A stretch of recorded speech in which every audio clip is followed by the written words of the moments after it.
अतिथिगण, आज के मुख्य अतिथि भी चले गए,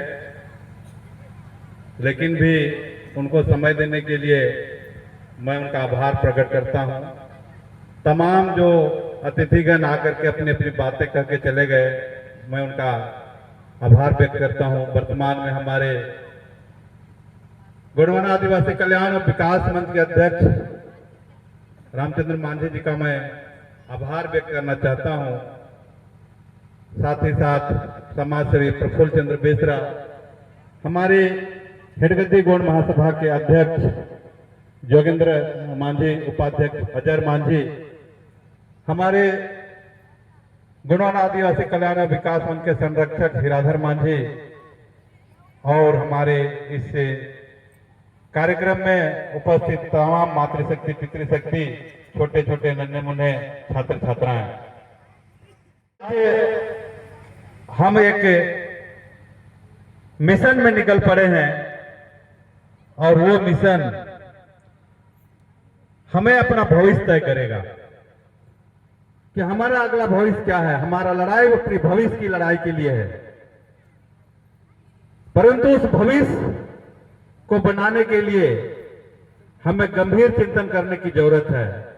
आप लोगों को पता है कि ये जो हम अच्छे अच्छे कपड़े, अच्छे अच्छे गाड़ियों में घूम रहे हैं, ये किसकी देन है?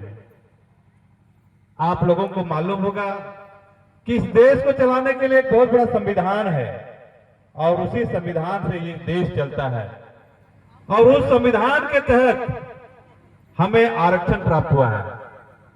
उस संविधान में जो प्रावधान है कि आर्थिक पिछड़ापन और सामाजिक पिछड़ापन, हमारा क्राइटेरिया आदिवासी होने का है और आदिवासी होने का जो क्राइटेरिया है अपना रूढ़ी परंपरा, और इस रूढ़ी परंपरा को अब बुद्धिजीवी लोगों को चिंतन करने की जरूरत है कि हमारे पूर्वजों ने उस रूढ़ी परंपरा को कायम रख करके हमें अपना पहचान इस देश के आदिवासी और मूल निवासी के रूप में कराया। और देश को आज सुप्रीम कोर्ट को भी यह मानना पड़ रहा है कि आदिवासी ही इस देश का असली मालिक है।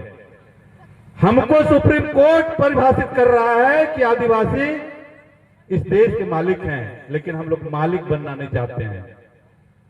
और मालिक बनने के लिए हमें अपने रूढ़ी परंपरा को जिंदा रखना पड़ेगा और रूढ़ी परंपरा को जिंदा रखने के लिए हम लोगों का जो अभियान है कि अपने पूर्वजों का जो नीति सिद्धांत है उस नीति सिद्धांत के रास्ते पर चलना चाहिए। स्थिति परिस्थिति जैसा भी हमारे साथ घटित घटा, ये स्थितियां परिस्थितियां ही हमें आज 258 रियासत के मालिक को एक निचले स्तर, एक आर्थिक रूप से कमजोर, शैक्षणिक रूप से कमजोर समाज के रूप में परिभाषित कर दिया। आप 258 रियासत के मालिक हैं। आज जो आप गढ़ किले की बात करते हैं, वो गढ़ किले के आप लोग राजा और रानियां हैं, उसके राजकुमार और राजकुमारियां हैं। अभी एक बच्चे लोग गाना गा रहे थे, कहां गए रो मेरे राजा और कहां गए मेरे रानियां। आप उस राजा और रानियां के संतान हैं, परंतु अब हमारी स्थितियां, हमारे समकालीन जो भी लोग थे आज हमसे आगे निकल जा रहे हैं। और आगे निकलने का कारण यही है कि सामाजिक व्यवस्था को उन्होंने सुदृढ़ बनाया और उस सुदृढ़ व्यवस्था में उन्होंने चलने का संकल्प लिया और उस व्यवस्था को संकल्प लेने के साथ जो उन्होंने अपना सफर तय किया है, आज उसको हमको दौड़ाने के लिए काफी मशक्कत करना पड़ेगा। आप लोगों को मालूम है ये संविधान में जो प्रावधान है, इस संविधान को लोग बदलना चाहते हैं। इस संविधान के माध्यम से जो हमको राइट्स और जो अधिकार मिले हैं, उस राइट्स और अधिकार अगर छीन जाते हैं तो हमारी स्थितियां क्या होगी। आज आजादी के 75 साल हो गए हैं, लेकिन भी हमारी स्थितियां क्यों नहीं बदली इस संविधान के होने के बावजूद भी? इसलिए कि हमने संविधान को पढ़ा नहीं। आज मालूम है, आज अगर कार्यपालिका, विधायिका, न्यायपालिका और मीडिया, ये जो इस देश का लोकतंत्र का 4 खूंटा है, इस 4 खूंटा से देश चलता है। अब इस 4 खूंटा में हमारे कितने लोग हैं? अगर हमारी जनसंख्या 7.5% है। 100 की आबादी में 7.5 की संख्या हमारे आदिवासियों की है। और ये आदिवासियों का केवल गोंड लोगों का नहीं, ये तमाम जिसमें 710 जातियां आती है पूरे देश में, ये सब 710 जातियों का प्रतिनिधित्व भी इन चारों स्तंभों में नहीं दिखता है। अगर हम लोकसभा की बात करें, अगर हम कार्यपालिका की बात करें, अगर हम न्यायपालिका की बात करें, तो उस न्यायपालिका जो सुप्रीम कोर्ट में हमारे जो जज हैं, उस जज में एक भी हमारा प्रतिनिधि नहीं है।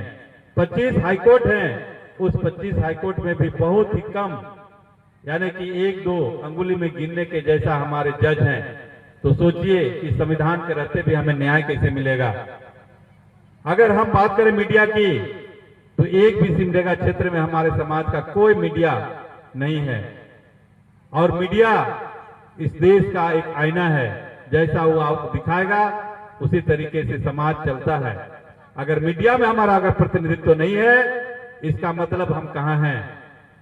कार्यपालिका, न्यायपालिका, मीडिया और ये सारे तमाम चीजों में हमारा जो रिप्रेजेंटेशन है, हमारा जो प्रतिनिधित्व है, ये बहुत ही चिंताजनक है।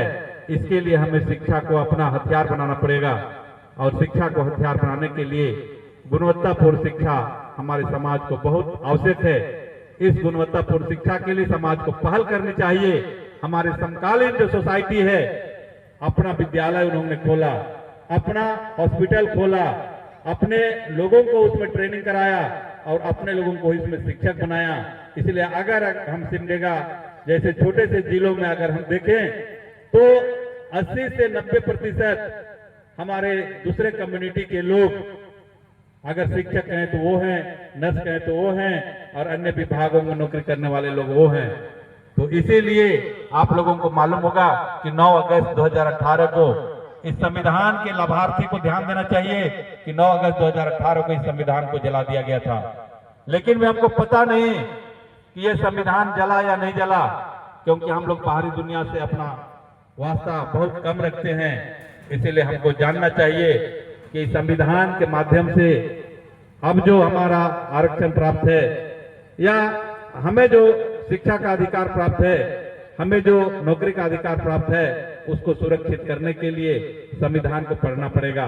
आप लोगों को मालूम होगा कि संविधान से पहले ये देश एक विधान से चलता था, और वह विधान था जिसको हम लोग मनुवादी सिद्धांत के आधार पर मनुस्मृति का संविधान लागू था, और उसी मनुस्मृति का जो असर है आज हमारे समाज में कूट कूट कर भरा हुआ है।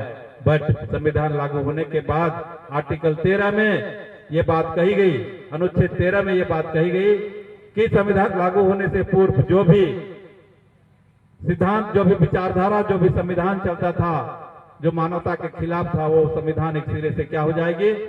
खारिज हो जाएगी। अनुच्छेद 14 में हमको समता का अधिकार प्राप्त हुआ, और अनुच्छेद 15 में हमको पढ़ने का राइट प्राप्त हुआ। अनुच्छेद 16 में हमको नौकरी का राइट प्राप्त हुआ। अनुच्छेद 326 में हमको वोट देने का अधिकार प्राप्त हुआ, और इस वोट के माध्यम से हमको अच्छे लोगों को अपना रिप्रेजेंटेटिव बनाने की जरूरत थी। बट अभी भी हम अपना पावर, अपना शक्ति को हम नहीं समझ पाए हैं। इसीलिए आर्टिकल 326 का जो शक्ति है, उस शक्ति को समझने का जरूरत है, और उस शक्ति से जब तक हम अपना रिप्रेजेंटेटिव सोच समझ करके नहीं बनाएंगे, तब तक हमारा शोषण होता रहेगा। जब तक हम लोग इसको हथियार नहीं बनाएंगे, तब तक हमारा शोषण होता रहेगा। आप लोगों को मालूम होगा कि अभी देश में लेटरल एंट्री चल रहा है। लेटरल एंट्री का मतलब है कि अपने चहेते लोगों को अच्छे अच्छे जगहों में शामिल करना। आप लोगों को बता देना चाहता हूं कि हम इस देश के मालिक हैं, हम सिंधु सभ्यता के जनक हैं, हम गण व्यवस्था के जनक हैं, और ये गण व्यवस्था हमारे पूर्वजों ने अभी भी उसको हम लोग कायम रखा हुआ है। आप लोगों को जानकर खुशी होगी कि इस 16 गण में हमारा गोंड भी एक गण था।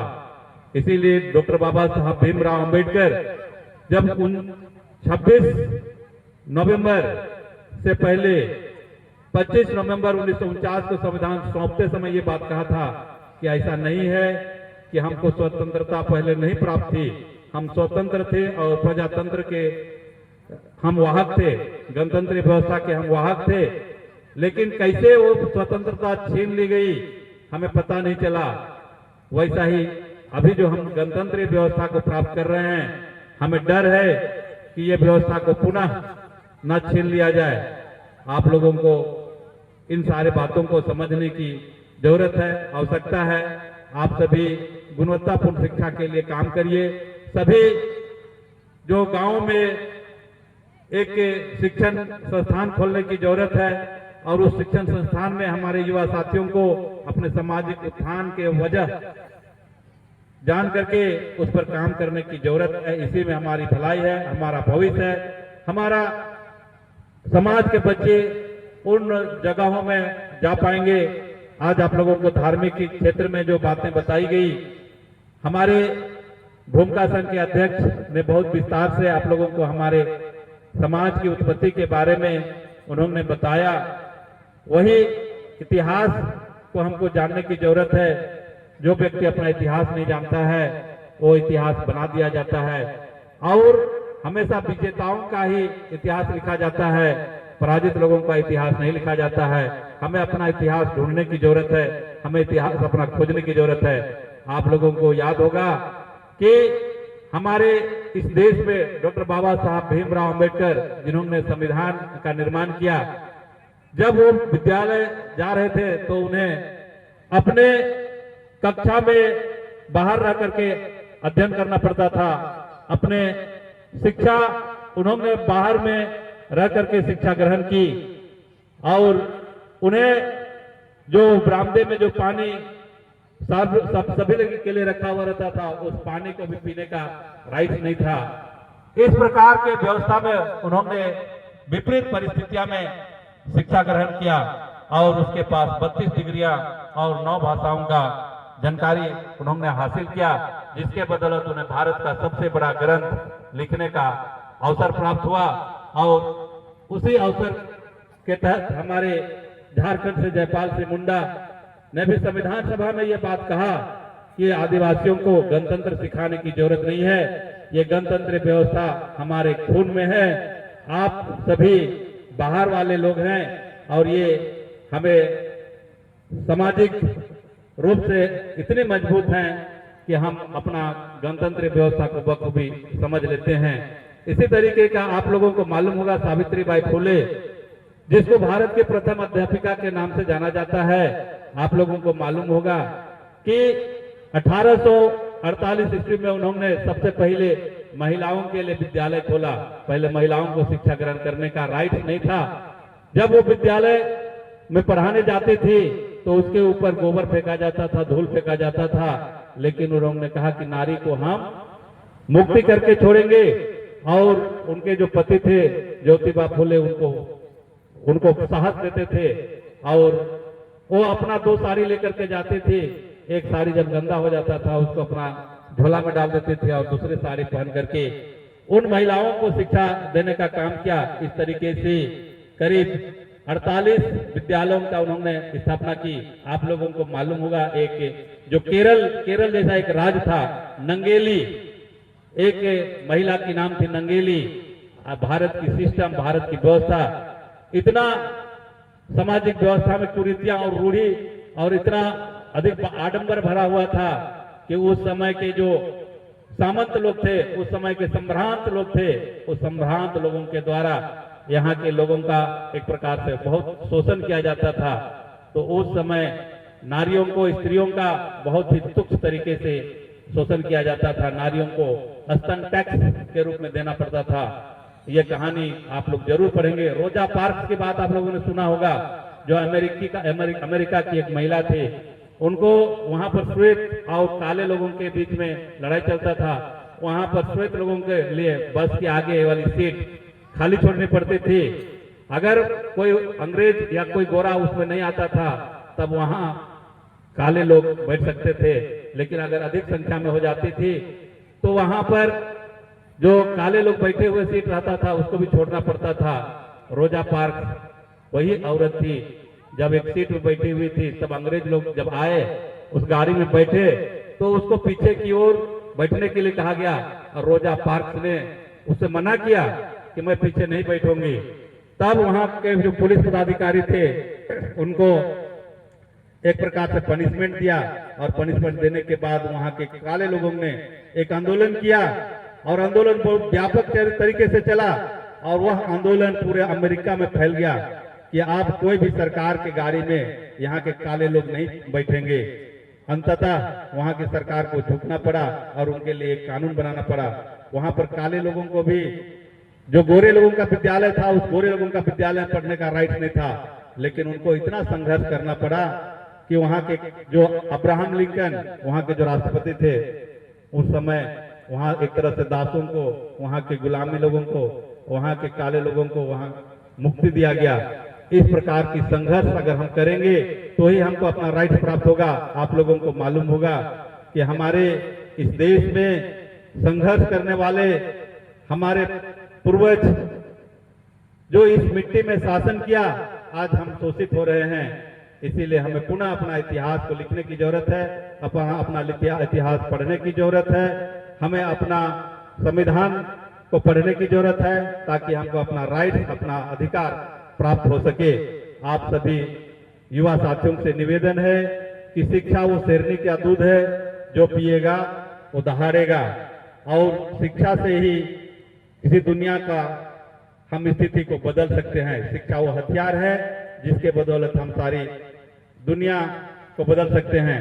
मलाला यूसुफजई एक अफगानिस्तान की एक छोटी सी 14 साल की जो लेडीज थी, अफगानिस्तान में जब वहां पर तालिबान लोगों का युद्ध चल रहा था, वो मलाला यूसुफजई वहां के बच्चों को पढ़ाया करती थी।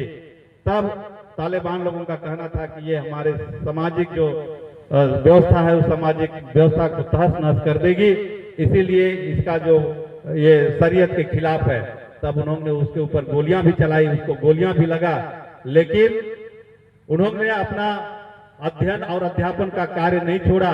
उन्होंने एक बात कही है, एक किताब, एक कलम और एक शिक्षक सारे दुनिया को बदल सकते हैं। तो शिक्षा हमारा वो हथियार है, उस हथियार को मजबूत बनाने की जरूरत है, और इस मजबूत बनाने के लिए हमें अपना अभियान अपने गांव-गांव में हमारे युवा साथियों को करना पड़ेगा। हमें पलायन जैसे भयानक बीमारी जो है अभी हमारे समाज में, उस पलायन जैसे बीमारी से हमको निजात पाना होगा। हमारा व्यवस्था खुद बनाना होगा। हमारे बुजुर्ग, हमारे गांव के युवा साथियों को जब आपका बैठक होता है, उस बैठक में आप उन्हें भी बैठाइए और इस तरह की व्यवस्था बनाइए। हमको असुर कहा जाता है, लेकिन हम अभी सूर हो गए हैं। जो सामाजिक व्यवस्था को नष्ट करने का जो सिलसिला अभी चल पड़ा है, आप लोगों को मालूम होगा कि हमको असुर कहा जाता है। असुर का मतलब होता है सूरा नहीं पान करने वाले, लेकिन अब अभी का स्थिति में देखेंगे तो सूरा पान करने वाले 90% लोग हैं, और यही हमारी व्यवस्था को तहस नहस कर देती है। तो जो व्यवस्था हमारे विकास में बाधक है, उस व्यवस्था को नोच के उखाड़ के फेंक देना चाहिए। आप सभी समाज के लोग अगर चाहते हैं कि हमारा समाज अपना स्वाभिमान और अपना अस्तित्व को अगर बचाए रखना चाहती है और बनाए रखना चाहती है, तो जो बुराइयां हैं उन बुराइयों को त्याग करना पड़ेगा, उन बुराइयों से निजात पाना पड़ेगा, और उसके लिए संस्कार युक्त एजुकेशन गांव में भी बहुत जरूरी है। बहुत हमारे वक्ता हैं और बहुत अच्छी अच्छी आप लोगों को बात बताएंगे, और मैं सभी लोगों को मेरी बात को सुनने के लिए बहुत बहुत धन्यवाद। इसी के साथ मैं अपना वक्तव्य विराम देता हूं। सभी को जय सेवा, जय बड़ादेव, जय गोंडवाना।